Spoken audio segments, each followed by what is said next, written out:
Mason and Lila came to the birthday party with friendly smiles, but behind those smiles was a dark plan that would turn a happy day into a nightmare. The Johnson family was well loved in the quiet town of Fairview. Their home, with its white fence and neat garden, was often the center of neighborhood gatherings. That August afternoon, their backyard was full of color and noise for their youngest son's 8th birthday. Balloons swayed in the breeze, long tables were filled with homemade food, and a big cake decorated with superheroes waited to be cut. Children ran around laughing, music played, and the family dog barked happily. Parents chatted in small groups, feeling relaxed in the company of friends. Among the guests were Mason and Lila, a couple who had recently moved to the neighborhood. They had been invited through a mutual acquaintance. They looked polite and well-dressed, but there was a sharp, restless look in their eyes that didn't match the cheerful mood of the party. They blended in well, laughing at jokes, chatting politely, and accepting slices of cake, but their attention was fixed on one person, Margaret Hensley, a quiet woman in her 70s who had recently lost her husband. She was known for her kindness, but Mason and Lila noticed something else about her weeks ago at the market.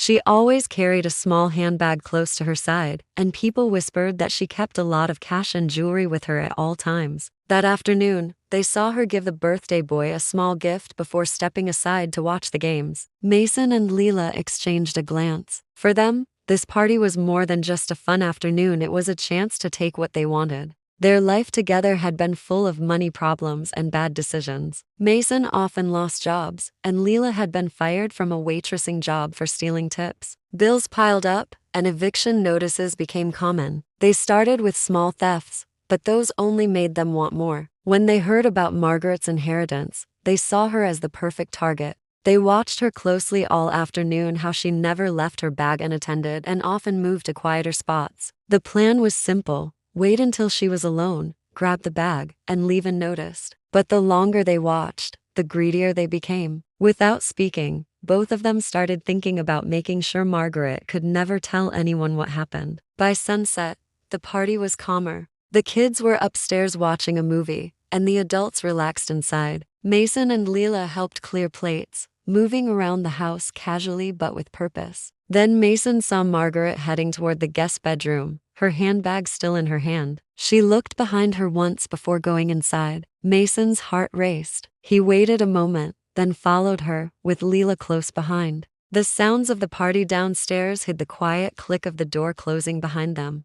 The room was dimly lit, the faint smell of floral perfume hanging in the air. Margaret had set her bag on the bed and was leaning over to open it, perhaps to tuck something inside. Mason stepped forward quickly, grabbing her from behind in one swift motion. She gasped, her hands flailing toward the bed. But before she could cry out, Lila moved in, yanking the bag away and unzipping it. Inside, just as they had hoped, was a thick envelope stuffed with cash and a small velvet pouch that rattled with the weight of jewelry. For a brief moment, the plan seemed to be working exactly as they had imagined. But Margaret began to struggle violently, twisting in Mason's grip and letting out a muffled cry that could easily have been heard if anyone passed nearby. Panic surged through Mason. Without thinking, he forced her onto the floor, his hand clamping over her mouth as he pressed a cushion against her face. Lila, frozen for a heartbeat, clutched the envelope and pouch tighter, her breathing sharp and quick. What had started as a silent theft was spiraling into chaos, and neither of them could stop it now. Every second that passed tightened the noose around their fate. The struggle in the guest bedroom escalated with terrifying speed. Margaret's muffled cries grew weaker as Mason pressed the cushion harder over her face, his arms trembling from the force.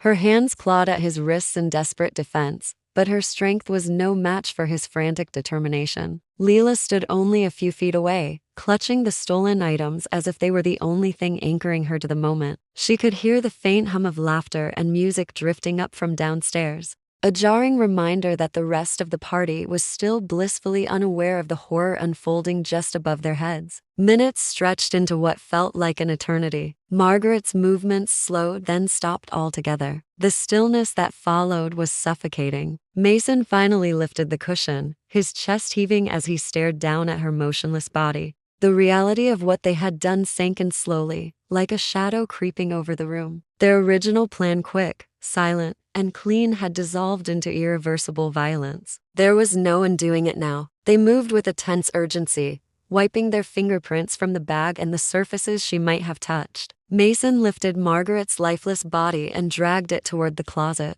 the sound of fabric brushing against the floor seeming unbearably loud in the otherwise silent room. He wedged her inside, covering her with a blanket, as if that could somehow erase the evidence of their crime. Lila scanned the room, her eyes darting from the bed to the dresser, searching for anything they might have overlooked. When they were certain the room looked undisturbed, they paused at the door, listening for footsteps. Hearing none, they slipped out, descending the stairs with calm, practiced expressions. The smell of cake and frosting filled the air, and a cheer went up as the birthday candles were lit. Mason found himself clapping along with the others, his face a mask of easy charm. Lila stood beside him, her fingers brushing against the envelope hidden inside her purse. In that surreal moment, the two of them became actors in their own deception, blending seamlessly into the joy of the crowd. Upstairs, the truth lay hidden in darkness, waiting to be discovered. The line they had crossed was final, and the celebration around them felt like a cruel contrast to the crime they had just committed. The following morning,